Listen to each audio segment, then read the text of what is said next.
This past Wednesday, your keynote speaker was busy fielding media calls about the Department of the Interior's new 106-page report on its investigation into federal Indian boarding schools. Having been in exactly your shoes, it is all the more meaningful that she is here to speak to you today.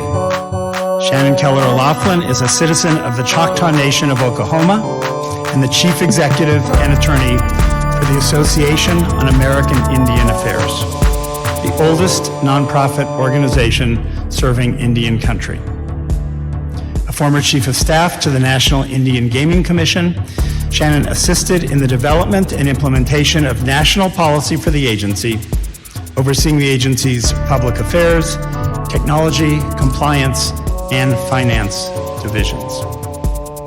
Shannon has also served Indian country in the private sector as an attorney, leading a large national firm's Indian law practice group and bringing more than 18 years of legal and policy work to strengthen, maintain, and protect Indian nation sovereignty, self-determination, and culture. Shannon received a BA in American Indian Studies from California State University, Long Beach, and joint M.A. and J.D. degrees from the University of Arizona in Indigenous Peoples, Law, and Policy. We couldn't be prouder to welcome Shannon O'Loughlin, your fellow alumna, back home. Shannon.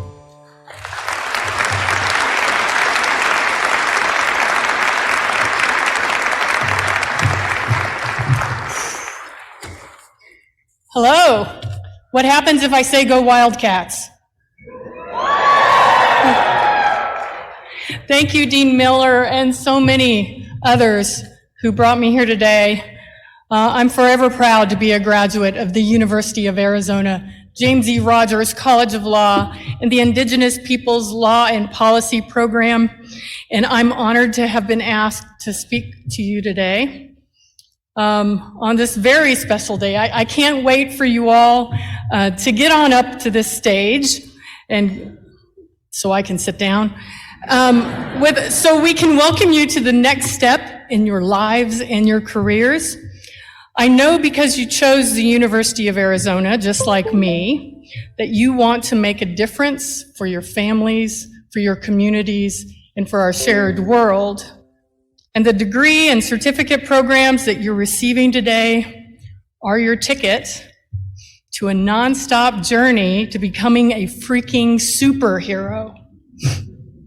My hope is that you will use these new superpowers and the choices and privileges that it will give you for service with love and compassion for those that are not able to be in these rooms, and for those that desperately need your voice and advocacy.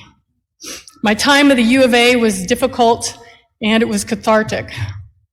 When I was learning about federal Indian law and policy, it opened a space for healing for my family. My Choctaw grandmother would tell me the most horrific stories about growing up as a young Native woman that would absolutely break your heart.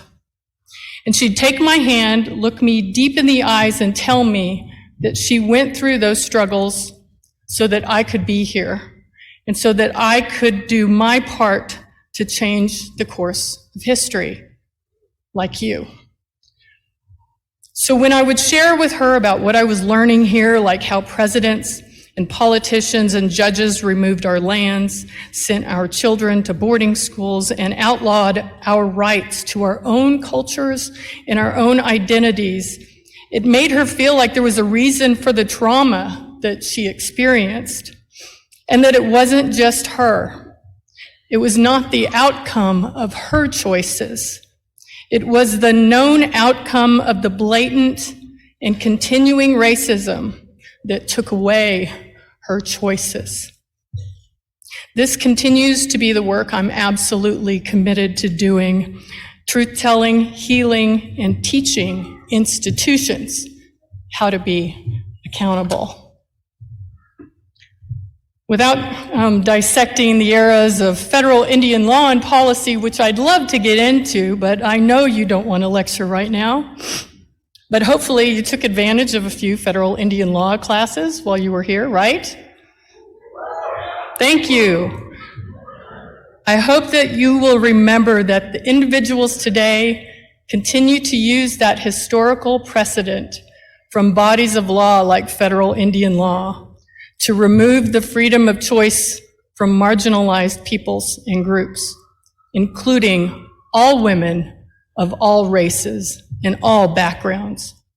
How can law and policy, how can people justify, regardless of law and policy, that it's okay to take away our choices for healthcare, for our family decisions, for education, for culture, language, religion, civil, human rights? Why do we continue to allow history to be precedent to carry forward? And that's what we do at the Association on American Indian Affairs. For the last 100 years, the organization has been fighting next to Native nations and their citizens for the right to be self-determinative. So, by the way, if you ever come to work for us here at the association, I'd tell you that if you ever use the excuse, but that's the way it's always been done, you'd receive a first-class trip to looking for another job. We must always work to make everything, all the things, better. The only thing good about history is that we do better than our history and learn to overcome the arrows it slings our way.